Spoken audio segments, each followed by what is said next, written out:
საშინაო სკოლის გაკვეთილებს წარმოგიდგენთ კომპანია სილქნედი.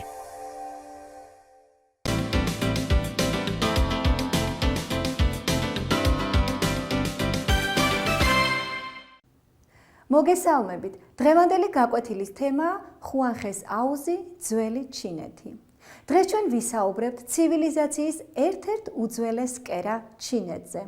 მოდით ახლა შევხედოთ რუკას. რუკაზე თქვენ ხედავთ ჩინეთის ადგილმდებარეობას. ჩინეთის აღმოსავლეთ ნაწილი გახლავთ დაბლობი, რომელიც ზღვამდე გრძელდება, ხოლო მისი დასავლეთ ნაწილი კი მთაგორიანია. მისი უდიდესი ნაწილი ტიბეტის ზეგანს უჭირავს. სწორედ ამ ტიბეტის ზეგნიდან იღებს სათავეს ჩინეთის წყალუხვი მდინარეები, ხუანხე, რომელსაც სხვანაირად ყვითელ მდინარეს ეძახიან და მეორე იანძი. სამხრეთით და დასავლეთით ჩინეთს ინდოეთისგან გამოყოფს ჰიმალაის მაღალი მთები. დასავლეთ ჩინეთისა და ინდოეთის მოსახლეობა თავისი საქმიანობით ძალიან გავდა ერთმანეთს. ძველი წელთაღრიცხვით მე-2000 წლეულის მეორე ნახევარში შეიქმნა ჩინეთის პირველი სახელმწიფო. ამ სახელმწიფოს სათავეში მეფე ედგა. მეფობა მემკვიდრეობით გადადიოდა. მაგრამ ეს პირველ დასაწყის ეტაპზე ადგილობრივი მთავრები მეფის უზენაესობას არ ცნობდნენ და ამიტომ ძალიან ხშირი იყო ხოლმე უთანხმოებები. განსაკუთრებით კი ამის გამო ეს პირველი სახელმწიფო ჩინეთის ტერიტორიაზე მტკიცე არ იყო. მესამე საუკუნეში ერთმანეთის წინააღმდეგ მებრძოლმა ტომებს სამეფოებს შორის გაიმარჯვა ცინის სამეფომ. ძველი წელთაღრიცხვით მესამე საუკუნე გახლდათ. ცინი იწერება ისევე როგორც ჩინი და როგორც მეცნიერები ვარაუდობენ, სწორედ აქედან მომდინარეობს ჩინეთის სახელწოდება. მისმა მეფემ თავი ცინში ხუანდად გამოაცხადა. ეს ნიშნავს ღვთაებას, რომელიც ასხივებს ბრწყინვალებას, ცის ბრწყინვალებას. ცინში ხუანდი გახლდათ ჩინეთის პირველი იმპერატორი. მან ძალიან დიდი რეფორმები ჩაატარა თავის ქვეყანაში. ის ყველაფერს აკეთებდა იმისთვის, რომ ჩინეთი ერთიანი ყოფილიყო. მან კულტურული ღონისძიება ჩაატარა, კერძოდ მან შემოიღო დამწერლობა. 3000 ასო ნიშანი, რომელიც საფუძველი გახდა დღევანდელი ჩინეთის დამწერლობისა. ცინში ხუანდმა ასევე ბევრი კარგი რამ გააკეთა. მის დროს არის ისეთი საოცარი რამ აღმოჩენილი, რომელზედაც მოგვიანებით მოგახსენებთ. პეკინის დასავლეთით 900 კილომეტრის მოშორებით მდებარეობს ქალაქი სიანი. აი სწორედ მეცნიერებმა ამ სიანის ერთ-ერთ ბორცვის ქვეშ აღმოაჩინეს პირველი იმპერატორის სამარხი. შემთხვევით გლეხებმა წყლის ძიებისას აღმოაჩინეს მიწისქვეშა ნაგებობები და სწორედ ამ დროიდან მზის სინათლე იხილა ცინში ხუანდის დროს გაკეთებულმა გამომწვარი თიხისაგან გამოძერწილმა ჯარისკაცის ფიგურამ. დაიწყო გათხრები და არქეოლოგებმა მსგავსი ათასობით ჯარისკაცი აღმოაჩინეს. ცხენები, ორთვალები, ეს მხედრები მორჩილად იდგნენ იმპერატორის დასაცავად.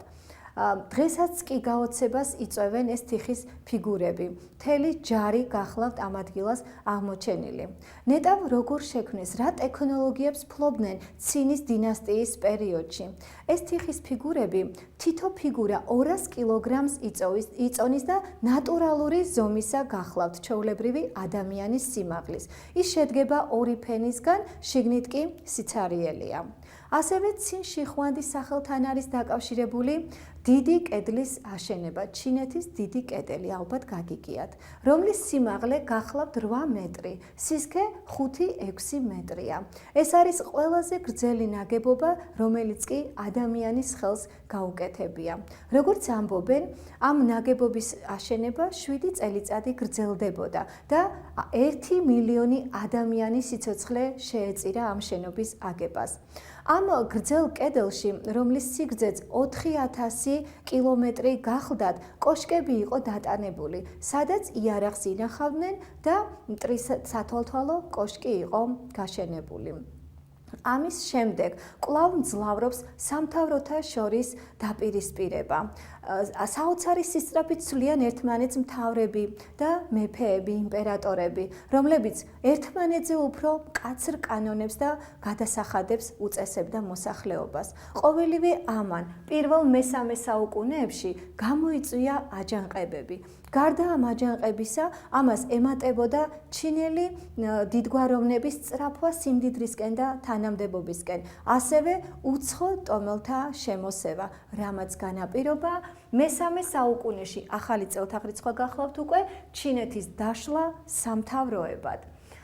როგორც ცნობილია, ჩინელები აღმერთებდნენ ბუნების მოვლენებს, ყველაფერს ასულიერებდნენ, მზეს, მთვარეს, ვარსკვლავებს და ასე შემდეგ. შემდეგ მათ შექმნეს ერთი დიადი ღმერთი და იმპერატორი ამ დიადი ღმერთის შვილად აღიარეს. ძველი წელთაღრიცხვით 551-469 წლებში ჩინეთში ცხოვრობდა ერთი ბრძენი ადამიანი, კონფუცი. კონფუცი აღმოსავლეთ ჩინეთში დაიბადა. მისი მამაცი მეომარი გახლდათ, მაგრამ მალე გარდაიცვალა და კონფუცი დედამ გაზარდა. 19 წლისა მან ოჯახი შექმნა. კონფუცის პატარაობიდანვე აინტერესებდა ძველი რელიგიური რიტუალები და ადათ-წესები. კონფუცის ბევრი მიმდევარი გამოუჩნდა. მისი მოძღვრების თანახმად მას მიაჩნდა, რომ სახელმწიფოში ასეთი არეულობები დაწყნადებოდა თუ აღზრდას მიაქცევდნენ ძალიან დიდ ყურადღებას და პატარაობიდანვე ბავშვებს ჩაუნერგავდნენ ტრადიციებისა და რელიგიური რიტუალისადმი სიყვარულს. კონფუცის მოძღვრება თავდაპირველად ჩინეთის მაღალმა საზოგადოებამ მიიღო, მაგრამ მოგვიანებით ის თითოეული განათლებული ჩინელის სამაგიდო წიგნად იქცა. ძველი წელთაღრიცხვით მეორე საუკუნეში შემოდის ბუდიზმი ინდოეთიდან ჩინეთში. ბუდიზმი გახლავთ ძველი წელთაღრიცხვით მე-6 საუკუნეში შექმნილი რელიგია, რომელიც ჩრდილოეთ ინდოეთის ერთ-ერთმა უფლისწულმა სიდჰართა გაუტამამ შექმნა. სიდჰართა გაუტამამ გახდა ბუდა, ანუ გასხივოსნებული და დაიწყო ქადაგება. ჩინეთში სწრაფად გავრცელდა. აი ამ კონფუციის მოძღვრებასთან ერთად არსებობდა ბუდიზმიც და დაოიზმიც. რაც შეეხება ბუდიზმს, გარდა იმისა, რომ მას რელიგიური დანიშნულება ჰქონდა, ჩინეთში ბუდიზმმა ასახვა პოვა კულტურაზე და ყოველდღიური ადამიანის ყოველდღიურ ყოფაზე. ახალი წელთაღრიცხვით მე-4 საუკუნიდან ბუდიზმი ოფიციალურ სახელმწიფო რელიგიად ცხადდება ჩინეთში.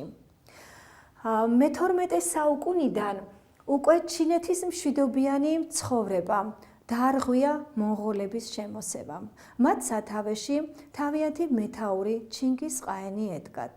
ისინი მათ მიზნად ჰქონდათ განსაზღვრული მთელი ჩინეთის ხელში ჩაგდება.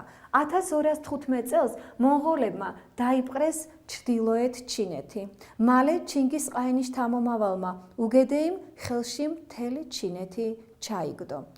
მინდა გითხრათ, რომ სწორედ მონღოლების პერიოდში განსაკუთრებით გაძლიერდა და აყვავდა ვაჭრობა. ამ დროს განსაკუთრებით დიდ როლს თამაშობდა დიდი აბრეშუმის გზა. დიდი აბრეშუმის გზა მისცა საშუალება ევროპისა და აზიის მოსახლეობას ერთმანეთს გაცნობოდნენ. ამ დროს გზადაგზა ხომ აგებული იყო სხვადასხვა სასტუმროები და თავშეყრის ადგილები. დიდი აბრეშუმის გზა გახდა დასაბამი იმისა, რომ ვაჭრობა გაცხოველდა ევროპისა და აზიის მოსახლეობას შორის და რასაკვირველია, ადამიანები, რომლებიც მიმოდიოდნენ ამ გზაზე, შემდგომ თავიანთ ქვეყანაში ყვებოდნენ თავიანთ ნანახს. ახლა მოდით შევხედოთ რუკას. რუკაზე თქვენ ხედავთ დიდი აბრეშუმის გზას, რომელიც მომდინარეობდა ჩინეთიდან, ჩანიანიდან და ვრცელდებოდა 13,000 კილომეტრზე სამარყანდის გავლით კასპიის ზღვამდე, თეირანისა და ბაღდადის გავლით დამასკოსა და ხმელთაშუა ზღვამდე. ჩინეთი აბრეშუმის სამშობლოა. არსებობს ასეთი ლეგენდა, რომ ჩინელები ძალიან საიდუმლოდ ინახავდნენ ჩინური აბრეშუმის წარმოებას. ის დაკავშირებული ყოფილა ერთ-ერთი იმპერატორის მეუღლის სახელთან. თუმცა ქრისტეს შობამდე აბრეშუმის საიდუმლო გამჟღავნდა და აბრეშუმი საბერძნეთში ალექსანდრე დიდის დროს მოხდა. ხოლო ძველი წელთაღრიცხვით 150 წელს თურმე აბრეშუმი რომშიც ფართოდ ყოფილა გავრცელებული და ის იმთავითვე ფუფუნების საგნად ქცეულა. რაც შეეხება აბრეშუმის ჩინეთიდან გამოტანის საიდუმლოს, გადმოცემის თანახმად ორმა ბერმა ჩუმად ბიზანტიის იმპერატორ იუსტინე მეორეს მიართვეს აბრეშუმის ჭიები და თუთის ფოთლები, რომლითაც იკვებებოდნენ აბრეშუმის ჭიები. ამის შემდეგ უკვე იწყება ახალი გამოგონებების პერიოდი. სიახლის ძიებამ მიიყვანა ჩინელები გამოგონებამდე. თუმცა შეიძლება ითქვას, რომ ზოგჯერ სრულიად შემთხვევითი ხასიათი ჰქონდა ამ გამოგონებას. აი მაგალითად, ჩინელები უკვდავების ელექსირს იგონებდნენ და სურდათ, რომ უბრალო ლითონი ოქროდ ექციათ. აი ამ ძიებაში მათ გამოიგონეს ფეთქებადი ნივთიერება, რომელიც ევროპაში დენთის სახელით არის ცნობილი. მე-15 ძველი წელთაღრიცხვით მე-15 საუკუნეში შეიქმნა იეროგლიფური დამწერლობა და დღესდღეობით 18,000 ასო ნიშანი აქვთ ჩინელებს და იმისათვის რომ მათ შეძლონ ამოკითხვა სპეციალური საცნობარო კრებული შექმნეს ამისათვის. 105 წელს ჩინელებმა გამოიგონეს ქაღალდი. მანამდე თურმე მე-12 საუკუნემდე ჩინელები იყენებდნენ აბრეშუმს, მაგრამ აბრეშუმის გამოყენება საკმაოდ ძვირი იყო, არადა ის საკმაოდ ბევრი სჭირდებოდათ მწერლებს. სწორედ ამან განაპირობა, რომ ჩინელებმა ხის მერქნისგან შექმნეს ქაღალდი და უკვე ქაღალდის წარმოება იმდენად ძვირი აღარ იყო. ჩინელებს ეკუთვნის ძველი წელთაღრიცხვით პირველ 1000 წლებში ესეთი გამოგონება ცის თაღის რუკა. ჩინელებმა შექმნეს ენციკლოპედია და კატალოგი ციური სხეულების. კომპასი, დენთი და სეისმოგრაფიც ასევე ძველი წელთაღრიცხვით პირველ 1000 წლებში გამოიგონეს ჩინელებმა და სეისმოგრაფი გახლავთ მიწისძვრის მაჩვენებელი ხელსაწყო. ასევე მეტად გავრცელებული და სახელგანთქმული გახლდათ ჩინური ფაიფური. ჩინური ფაიფური ეს იყო ძალიან თხელი, ფაქიზი, ლამაზად მოჭიქული და აი ამ ფაიფურის ჭიქიდან სვავდნენ ჩინელები სხვადასხვა ხარისხის ჩაის, რომელიც საკმაოდ გავრცელებული და პოპულარული სასმელი გახლდათ ჩინეთში. სწორედ ჩინეთიდან იქნა შემოტანილი საქართველოში მე-19 საუკუნის 30-იან წლებში ეს მცენარე, რომელმაც განსაკუთრებით კარგად იხარა დასავლეთ საქართველოში. ამრიგად მოდით თვალი გადავავლოთ დღევანდელ გაკვეთილს. დღეს ჩვენ ვისაუბრეთ ცივილიზაციის უძველეს კერაზე, ჩინეთზე. ვისაუბრეთ მის პირველ იმპერატორზე, ცინ შიხუანზე და მის სახელთან დაკავშირებულ ჩინურ საოცრებაზე, როგორიც გახდათ თიხის ჯარი და დიდი კედელი. ასევე ჩვენ ვისაუბრეთ რელიგიაზე, ფილოსოფოს კონფუცის მოძღვრებაზე, ბუდიზმზე და შევეხეთ ჩინეთის გამოგონებას, რომელიც ჩინელებმა გამოიგონეს ძველი წელთაღრიცხვით პირველ 1000 წლებში. ასევე შევეხეთ დიდი აბრეშუმის გზასაც. დღეს ამით გემშვიდობებით, მომავალ შეხვედრამდე.